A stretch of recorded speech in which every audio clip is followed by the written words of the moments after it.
I'm San Diego magician Tom Interval. This video is actually for some of my private magic students. It's not technically a video tutorial, but it's going to present an ending for a popular card trick. I'm not going to reveal the actual card trick because this is a public video.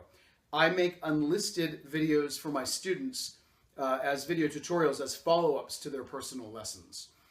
This one is going to cover the ending to something called the Slop shuffle. That's a trick you can learn on your own. But anyway, for those of you who are my students, you'll know what that trick is because I taught it to you.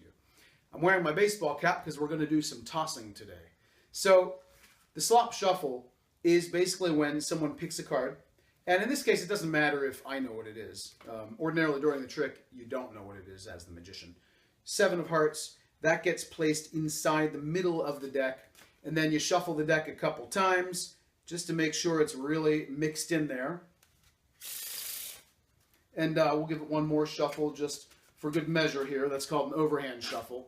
Now, there are many different types of shuffles, but and I tell my students that this one is called the Slop shuffle, crazy upside down, faces to faces and backs to backs shuffle, in which you take a deck of cards and you take some cards face up and some face down, faces to faces and backs to backs, completely messing up the deck. Some face up, some face down, faces to faces and backs to backs.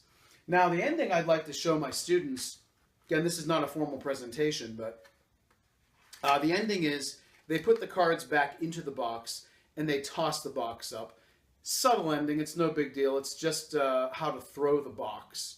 So what you do is you take the box, and by the way, I'm going to have a slow motion right after this so you can see exactly how it works.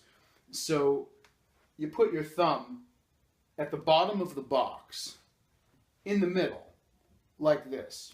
So what you're going to do is you're going to throw the box straight up into the air. So some cards are face up and some cards are face down, as you know. When I throw the cards into the air, I want you to listen closely. Did you hear that? That noise was not merely the cards hitting the edges of the box, it was actually the deck righting itself. In other words, every single card is now facing the same direction. See? Oh, well, I always seem to miss one card. Well, you know, do me a favor, what was the selected card? And they'll say it's the 7 of hearts, which we saw at the beginning. You pull up the card, and you show that it's the 7 of hearts. It's called a reversal trick. Anyway, so the whole thing is, the ending, and this is no big deal, but the ending is basically you put the cards in the box, and you let the cards flip off of your thumb. Like that. Very simple throw, but it takes some practice to get that noise that you hear inside the box. So anyway, I'm going to do a slow motion of this so you can see precisely how to throw the box. If you have any questions in the meantime, email me, tom@intervalmagic.com. Thank you very much for watching this. Enjoy the slow motion video.